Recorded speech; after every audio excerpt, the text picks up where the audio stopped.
Are you ready to make safari cookies? Don't these Reese's Pieces look like you're on a safari? Giraffes, lions, and tigers. I just love them. They're just gonna be so much fun. So the first thing you're gonna do is to take 2 sticks of room temperature butter. You can tell it's room temperature, like if I just press on it, it's a little bit soft, okay? Not melted, because you want to get a creamy mixture. So get a beater, either use a hand mixer or an electric mixer. And you're just gonna beat this till it changes a little lighter yellow. That's putting some air into the butter. That off. I always like to scrape down my bowl to get ready for the next ingredients. Okay, now we're gonna add the sugar. The sugar we're adding is 1 cup of packed brown sugar. Packed means you put the sugar in and you pack it down just like you were going to build a sandcastle. And just dump that in. And then we're adding 3/4 cups of sugar, regular granulated sugar. Now the thing is that usually when you buy measuring cups in the store, they don't have a 3/4 cup measuring. So you need a 1/2 cup and a 1/4 of a cup to make it easy. So you're going to sprinkle on the 1/2 of a cup and 1 cup. If you don't want all this sugar, you can add 3/4 of a cup of either maple syrup or honey. And now we're going to mix this again. Always make sure that you have your beaters off when you put a spoon in to mix. I learned that the hard way. Do not want to do that again. Okay, now we're going to add our 1 egg. I'm going to crack it on the side, not on the side of the bowl. Go ahead and throw the shell away. Go ahead and dab your hands. Mix that again. So it's all mixed, because you want to have the egg mixed before you add in the vanilla. Go.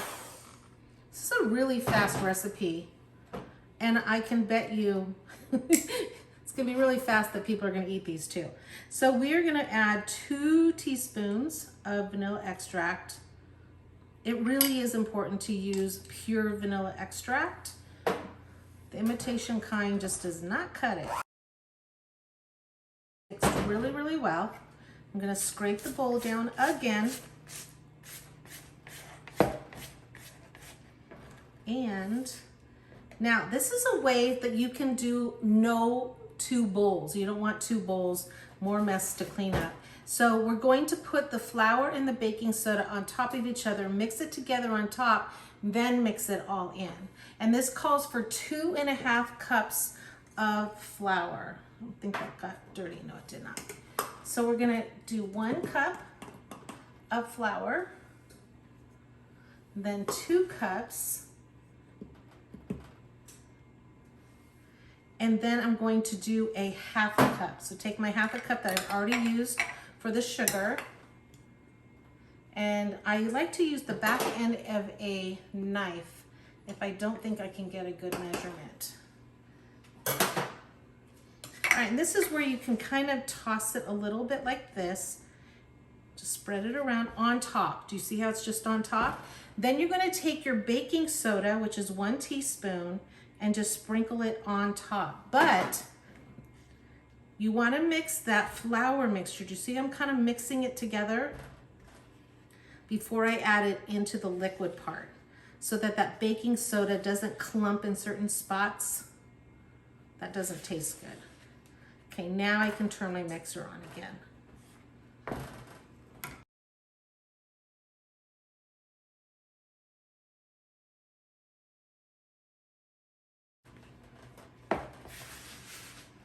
Okay, I'm just digging down, making sure that all that flour that's at the bottom of the bowl gets mixed in.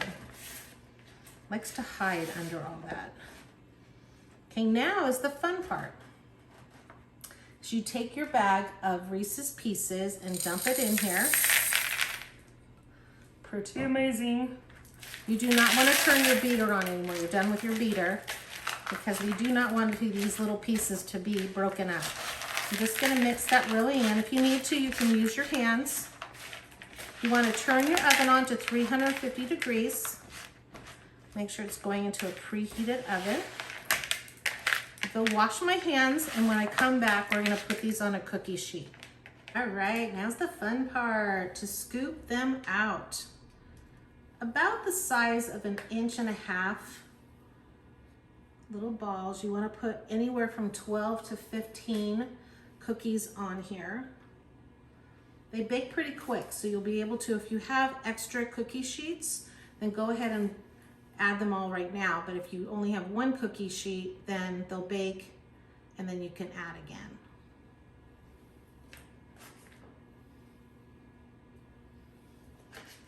I like to have the pieces showing.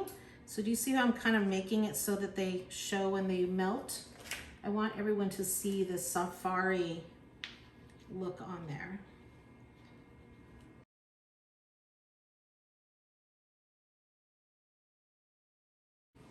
So now that all your cookies are done, you can put them in your safari cookie bags. Just open them up. They fit about 2 to 3 cookies, which is perfect for a treat. Go ahead and put them in there. Carefully bring them up. Take your little twist tie, or you can add some ribbon, or even just fold it over and tape. And there you have some really adorable cookie bags for a safari zoo party, or to bring to one of your wild friends, or just to bring to someone or give to someone that is very special in your life. How cute are those?